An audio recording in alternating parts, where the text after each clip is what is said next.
আসসালামু আলাইকুম। রানা টেলিকম থেকে আমি রানা আপনাদের সামনে আবারও আরেকটি কাজ নিয়ে হাজির হলাম। এটি হচ্ছে mate 20 pro. Huawei mate 20 pro এই ফোনটি হঠাৎ করে ডেড হয়ে যায় বা ডেড মোডে থাকা এই ফোনটি। তো যদিও এই ফোনটির এর আগে শর্টিং ইস্যু ছিল এবং শর্ট থাকার কারণে ফোনটি অন হতো না, সেই সময় শর্ট রিমুভ করে ফোনটি অন হয়েছিল। বাট এই ফোনটিতে বর্তমানে একদম ডেড মোডে আছে।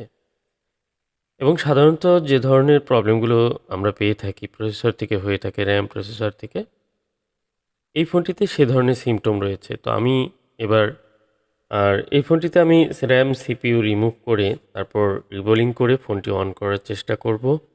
এসকে হাইনিস্কের একটি র্যাম, খুবই পাতলা। তো রিমুভ করে নিলাম খুব স্মুথলি, এবং কি কালো আঠা ছিল যেটি র্যামের সঙ্গে উঠে এসেছে।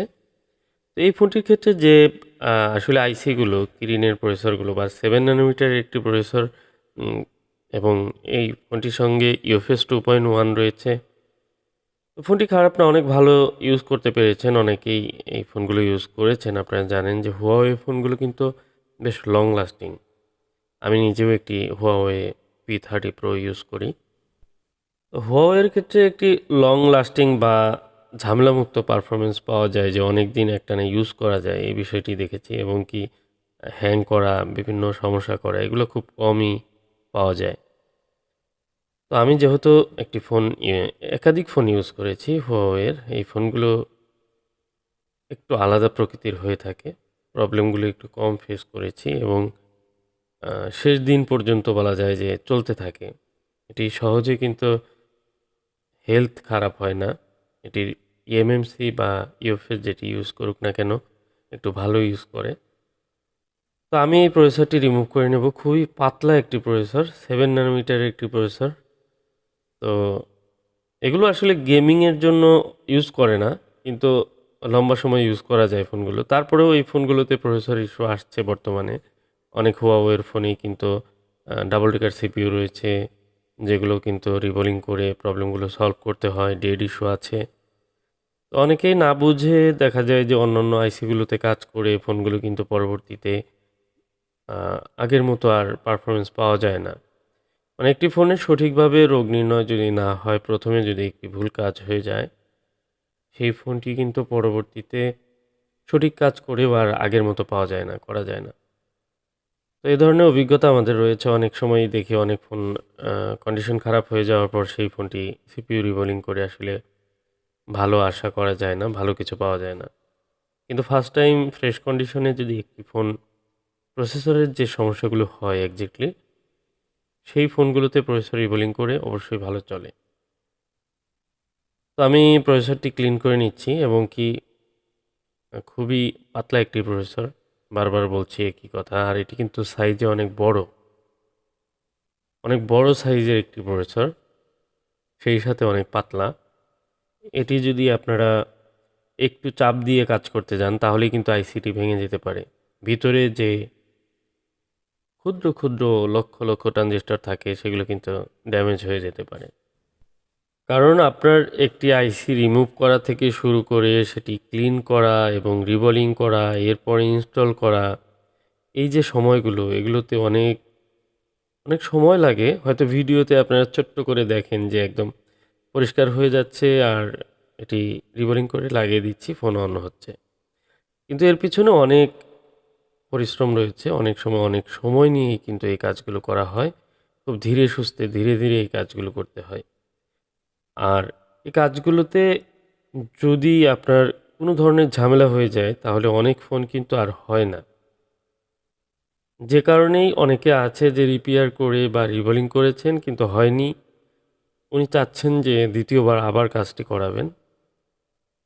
তো না হওয়া ফোনগুলোর ক্ষেত্রে দেখা যায় কোনো না কোনো ড্যামেজ হলেই কিন্তু ফোনগুলো আর কমপ্লিট হয় না। দেখুন আমি দেখাচ্ছি কতটা পাতলা। আপনি একেবারে স্লিম একটি আইসি, র্যাম এবং সিপিইউ দুটি কিন্তু খুবই স্লিম। এবং আমার যে টুইজারটি, এটি কিন্তু খুবই চিকন টুইজার। তারপরেও আমার কাছে মনে হচ্ছে এই টুইজারের মাথা থেকেও কিন্তু চিকন একটি প্রসেসর। তো এখানে আসলে বোঝার ব্যাপার রয়েছে। যদি এত পাতলা একটি আইসি আপনি কাজ করার সময় সামান্য ভুল হয়ে যায়, তাহলে কিন্তু ফোনটি আর অন হবে না। ডেড হয়ে যেতে পারে। সেক্ষেত্রে এই কাজগুলো অবশ্যই ফার্স্ট টাইম যখন এই কাজটি করা হবে টোটাল প্রসেসটি অনেক সূক্ষ্মভাবে সুন্দরভাবে করতে হবে। এর কোনো বিকল্প নেই। আর বারবার এই সমস্ত কথা বলি এ কারণে যারা এই কাজগুলো করেন তারা যেন সতর্কভাবে করেন। মানে একটা বিষয় সিরিয়াসলি নিলে হয়তো সেটাই ভুল হওয়ার সম্ভাবনা কম থাকে। আর যদি সেই বিষয়টি আপনি গুরুত্ব না দেন হয়তোবা একটি ভুল হয়ে গেলে সেই ফোনটি কিন্তু ড্যামেজ হয়ে গেল। তো বারবার এ ধরনের সুযোগ আসে না। এই যে কাজগুলো অনেকে আছেন যে একটি সিপিইউ রিবোলিং তার হয়তো সারাদিনের একটি প্রচেষ্টা থাকে, অনেক স্বপ্ন থাকে যে একটি ফোন সুন্দরভাবে সিপিইউ রিবোলিং করে সেই ফোনটি অন করবেন। এটি হয়তো তার একটি স্বপ্ন। আবার আমরা প্রতিনিয়ত যারা সিপিইউর কাজ করি, আমাদের কিন্তু এ ধরনের কাজ বা এই ধরনের সিপিইউ নিয়ে কাজ করা সারাদিনে অনেক কাজ করা হয়। হয়তো ৮টি, ১০টি, ৫টি একেক সময় একেক কোয়ান্টিটি কিন্তু আমরা কাজ করে থাকি। তো এই কাজগুলো আমাদের কাছে একটি সময় সময় একটি গুরুত্বপূর্ণ বিষয় যে আমাদের খুব সুন্দরভাবে এক চান্সে যেন হয়। দ্বিতীয়বার একটি সিপিইউতে যেন কাজ করতে না হয়। এটি হচ্ছে আমাদের জন্য চ্যালেঞ্জ। কিন্তু কারোর জন্য রয়েছে যে এরকম প্রসেসরের কাজগুলো সারাদিনে সে একটি কাজই করবে কিন্তু খুব সুন্দরভাবে অনেক সময় নিয়ে ধীরে সুস্থে কাজটি করলে তার একটি কাজ যখন সাকসেস হবে তার কাছে এত আনন্দ লাগবে যে সে যেন দুনিয়াটা জয় করেছে। আর এই ফিলিংসগুলো একসময় আমিও পেয়েছি। আমি যখন কাজ করেছি আমার মধ্যেও এই ফিলগুলো কাজ করেছে। কিন্তু আমি সবসময় একটু আলাদা প্রিপারেশনে কাজ করি। তো যে কারণে আমি চেষ্টা করি যেন সাকসেস রেটটা বেশি থাকে। কাজ করলে কাজ হবে, কাজ হবে না এটা মন খারাপ করার কিছু নেই। কিন্তু ভুলগুলো যেন না হয়, ভুল যেন সচরাচর না হয় সে বিষয়ে লক্ষ্য রাখতে হবে। আইসিগুলো যেন ভালো থাকে, আইসি দেখেই মনে হবে যে আইসিটা একদম নতুনের মতো আছে, কোনো ড্যামেজ নেই। তো এইভাবে যদি আপনার কাজটি হয় তাহলে ফোনগুলো ভালো হওয়ার চান্স অনেক বেশি। তো অনেক কাজ করি, অনেক অভিজ্ঞতা এই জায়গা থেকে অর্জন করেই আপনাদের সাথে এই বিষয়গুলো শেয়ার করে থাকি। তো ছোট, ছোট যে ভুলগুলো সেগুলোর জন্যই অনেক ফোন কিন্তু অনেক সময় ঠিক হয় না। তো যা হোক আমার এই রিবোলিং করে প্রসেসরটি কিন্তু ইনস্টল করা শেষ। এবার কিন্তু আমি র্যামটি ইনস্টল করছি। আর ইতিমধ্যে যে কাজগুলো অনেক কাজই করেছি এবং কি অনেকগুলো অভিজ্ঞতা আপনাদের সাথে শেয়ার করা বাকি রয়েছে। আমি একে, একে ভিডিওতে শেয়ার করব। যেমন খুব রিসেন্টলি একটি আসলে কাজের ভিডিও দেওয়া হচ্ছে না। কিন্তু কিছু, কিছু অভিজ্ঞতা আপনাদের সাথে শেয়ার করে রাখি। বিভিন্ন জায়গার বিভিন্ন ফোন ইতিমধ্যে আমার কাছে এসেছিল এবং এখনও পর্যন্ত অনেক ফোন আছে যেগুলো কাজ করে এতটাই খারাপ অবস্থা সেই ফোনগুলো রিপেয়ার হচ্ছে না। এবং কোনো কোনো ফোন আছে যে হয়তো 90% কাজ শেষ হয়েছে, ফোনটি অন হয়েছে, লোগো আসছে কিন্তু পুরোপুরি অন হচ্ছে না।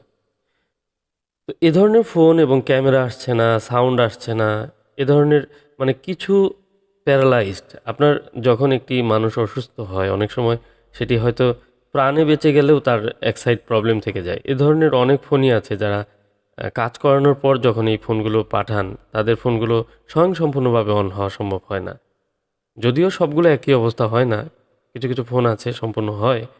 কিন্তু কিছু, কিছু সমস্যা কিন্তু অনেক ফোনে থেকে যায় এবং নিশ্চয়তা থাকে না যে ফোনটি ভালো চলবে। যে কারণে আমি বলি যে ফার্স্ট টাইম না পাঠিয়ে বা কাজ করে খুব খারাপ হয়ে যাওয়ার পর সেই ফোনগুলো এখন আর নেই না। কারণ এগুলোতে কাজ করতে গিয়ে নিজের মানসিক অবস্থার অবনতি হয়। আমি সুস্থভাবে কাজ করতে পারি না। দেখুন এই যে আরেকটি Google Pixel 5a 5G এই যে এই ফোনটির সিপিইউ রিবোলিং করতে হবে। একদম ফ্রেশ কন্ডিশনে রয়েছে, হয়ে যাবে।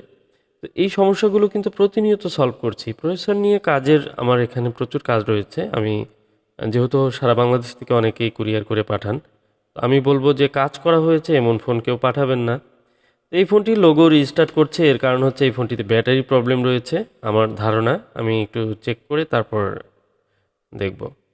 তো যা হোক পরবর্তীতে ব্যাটারি না থাকায় একটু সময় নিয়ে ব্যাটারি অর্ডার করে এনে ফোনটি কিন্তু পরে রান করা হয়েছে। মূলত এই ফোনটি দীর্ঘদিন হয়তো পড়েছিল, ব্যাটারিটি ড্যামেজ হয়ে যায় এবং ফোনটি সিপিইউ রিবোলিং করার পর রান হওয়ার পরেও রিস্টার্ট করতে থাকে। পরে ব্যাটারি লাগানোর পর ফোনটি কমপ্লিট হয়।